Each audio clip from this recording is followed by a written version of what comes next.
ہاں بچوں، جیسا کہ میں نے آپ کو بتایا الفابیٹ یعنی حروف تہجی اور حروف تہجی کے لکھنے کا طریقہ میں کس طریقے سے حروف تہجی کو لکھا جاتا ہے، جیسے فلکی شکل، فرسی شکل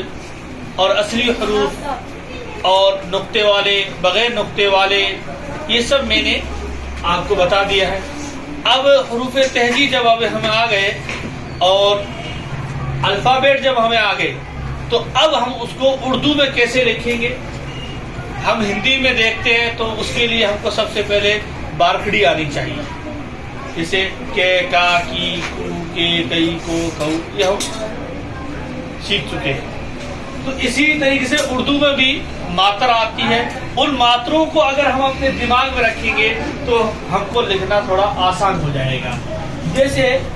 کہ اردو میں جو ہے یہ 3 حرکت ہوتی ہے، زبر، زیر اور پیش، یہ 3 حرکت ہے، زبر، زیر، پیش، لیکن یہ ایسی حرکت ہے جو دکھائی نہیں دیتی ہے، اور باقی جو حرکتیں ہیں، ایک ہے حرفی حرکت، حرفی حرکت جو ہے وہ حرفی حرکت ہے، الف، واو، یا اور یا، نون گنا اور ہاں، یہ جو ہے یہ حرفی حرکت ہے،